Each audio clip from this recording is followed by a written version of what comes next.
So, both of us are going to pick for our respective teams, but we get to your beloved Magic a lot quicker than my Phoenix Suns. But with a six pick, they're in a position where they can accumulate yet another lottery pick and add it to their plethora of lottery players already.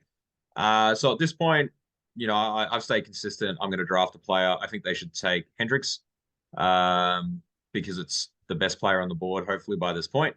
And you also have that kind of like swing mentality of like maybe he pans out, maybe he doesn't. I don't think Hendricks is the big move your off season.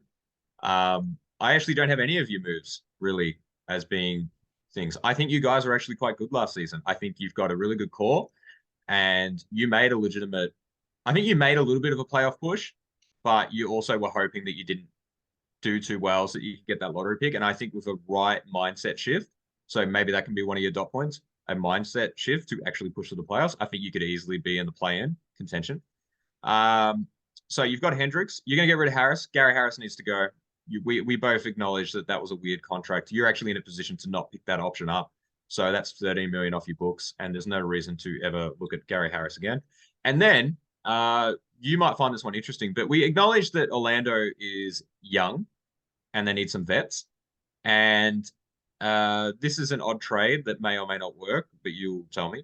Jalen Suggs, I mean, we can acknowledge hasn't panned out the way that we wanted. Had a weird hand injury that maybe has impacted him. And you've already got enough projects. You've got Malcolm Fultz over there, and you've got Michael Carter Williams, and you're already doing enough charity work for the league. So I think that Jalen Suggs can go, and you're going to get Otto Porter Jr. back because you're basically trading $6 million a year, like for like, and you are getting off Jalen Suggs' 3-year contract so that you can get onto Otto Porter Jr.'s $2 million contract. And you get a vet, you get some championship experience, you might hit a three or two, but ultimately you're just clearing up that logjam at the guard position. I already know you hate it, so off you go. Sorry, just recap you. We're sending Suggs out for Otto Porter Jr. Yeah, to and that's Toronto, gonna in case you somehow forgot where he played. make us better.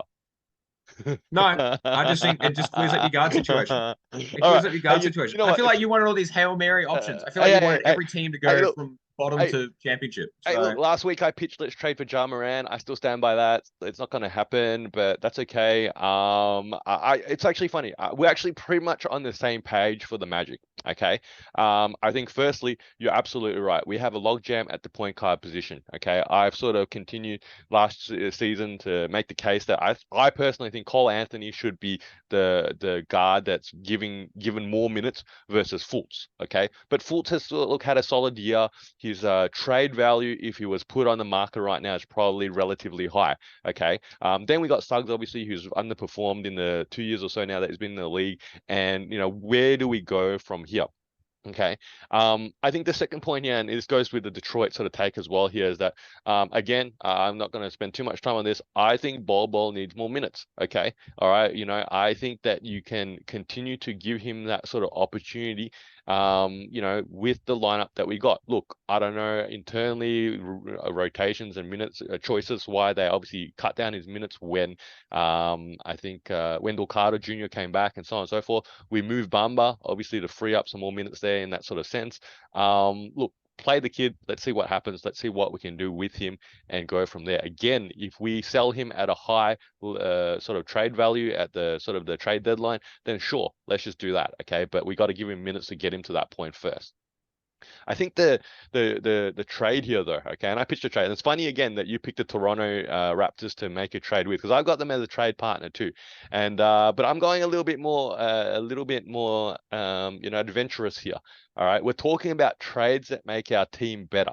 Okay, we've got Fultz. Yeah, we're committed to Fultz, okay, because that seems like the pathway we're going. Okay, we're obviously maybe going to take I'm going to say Osor Thompson. I think that's his name, right? Osor Thompson. Yeah, the other twin, okay, as a shooting guard as the next pick in the draft here. Okay. And I think, look, hopefully, fingers crossed, he's going to turn out the better twin. I mentioned the Markeith and Marcus Morris. And ultimately, now, after everything that's shaken out, because Markeith was obviously a higher, much touted prospect over Marcus Morris there. Okay. And obviously, Marcus Morris has probably ultimately had a better career to date. That's the reality. So I think, we're hoping that he shakes out in that sort of prospect there. We've got obviously Franz Wagner and we got Banchero. Okay, and they're sort of our core franchise players there. So I'm saying let's make a trade with the Toronto Raptors. We put Jonathan Isaacs there. We put Gary Harris to make sort of salaries match. We put Cole Anthony on the block because we got to get one of these point guards out of town.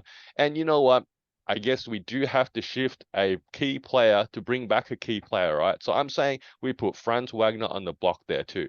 All right. And we bring in Siakam. We make a swing for Siakam here, and we pair him with Banchero and Fultz, and we see in this Eastern Conference where can that take us?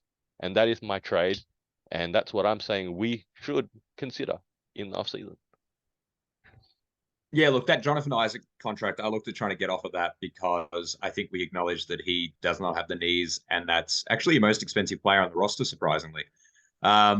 Look, trading for Siakam, okay.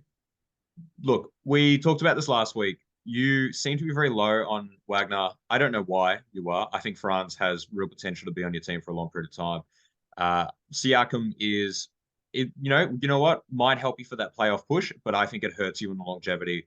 And Siakam also, has some behavioral things, some culture stuff. Orlando's culture is not really well defined. I think you got to ride that youth train. You're right there at the play-in. I think you play a little bit more conservative. Swing for the fences now, and you're not going to have much to show for it. This is two guys with spare time. I'm Faz, this is Nick. You're probably a basketball fan like us, so hopefully you can throw us an assist and giving our video a like and subscribing to our channel. And if you got thoughts, feelings, or even some suggestions, please put them down in the comment section below. And thank you for using your spare time to watch us in our spare time.